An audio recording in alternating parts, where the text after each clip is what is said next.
Jay, open cam tayo.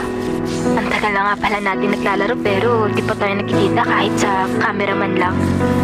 Ay, shy type ako eh. Tsaka na lang Kimiko. Ay, hindi ka ba komportable sa akin? Pero comfortable naman ako.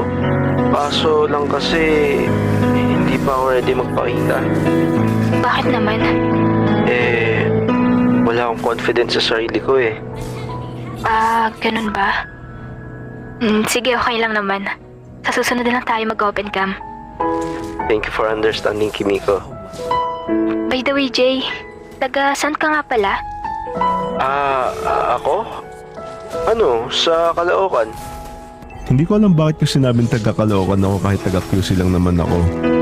Siguro, natakot lang din ako na baka malapit lang siya sa akin. Caloocan.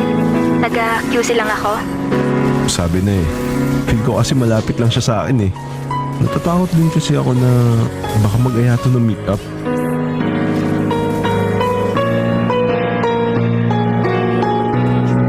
Isang taon na kami ni Kimiko. At kakatapos lang ng quarantine kaya face-to-face na yung magiging klase. Hindi pa rin kami nakikita ni Kimiko kahit open cam. Since lagi kong sinasabi na wala akong confidence at lagi niya yung mga naintindihan. Uy, face-to-face na rin ba kayo? Oo. Kayo? Oo, face-to-face na din. Baka maghanap ka ng kapalit ko pag face-to-face na, Hindi Never. Tsaka wala din ng confidence in person. Mostly mga kaibigan ko mga gamer lang din na lalaki. Sus, duda ako dun. May magkakagusto sa'yong babae din in class. May magkagusto man or wala, ikaw lang ang gusto ko. Actually, hindi na ako nag-expect na may magkakagusto sa akin eh. Alam ko naman na mag-isa lang ako lagi sa likod ng classroom. Swerte pa nga pag may kaibigan ako eh. First day ng school nun, at nakaupo na ako sa pinakalikod ng classroom nang biglang may nambatok kagad sa akin.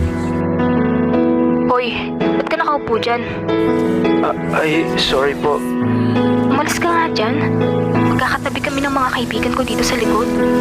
Sorry po. Alis na po. Teka, saan ka pupunta? Doon po sa gitna. Ba't upo ka sa gitna? Matalino ka ba? Bakit po? Dyan uupo mga kukopyahin namin matalino eh. Doon kayo mga weirdo sa harap. Sige po. Sorry po. Sabi na, first day pa lang ng school may nambubuli na agad sa akin. Pero may twist lang ngayon. At kasi nambubuli sa akin po lalaki. Ang kakaiba lang ngayon, babae ang nambubuli.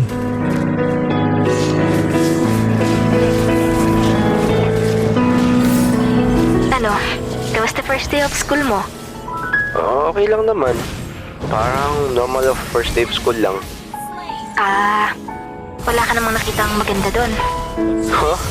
Hindi naman ako nakatingin kahit kanino eh. Ano yun? Nakayuko ka lang maghapon? Oo. Wala ako sumad kumausap ng kahit sino eh. Gusto ko kasi ikaw lang yung kausap ko. Lucio, para kang tanga. Ikaw, kamusta school? Okay lang naman. Pagpasok ko may nakaupo na kagad sa upuan ko. May seating arrangement kagad kayo? Hindi. Nasa likod kasi ako lagi naka-reserve. Magkakatabi kami doon ng mga kaibigan ko. Familiar yun eh. Oh, tas may nakaupo dun sa likod? So, pinalis mo ba? Oo. Pinakiusapan ko lang na kung pwede sa harap siya. Pumayag naman. Tas sa harap naman siya umupo? Hindi nga eh. Sabi niya sa gitna daw siya uupo. Sabi ko, di pwede. Bakit naman? Doon umuupo yung mga tropa ng mga tropa kong matalino eh. Wala yan ba yung bag mo kanina?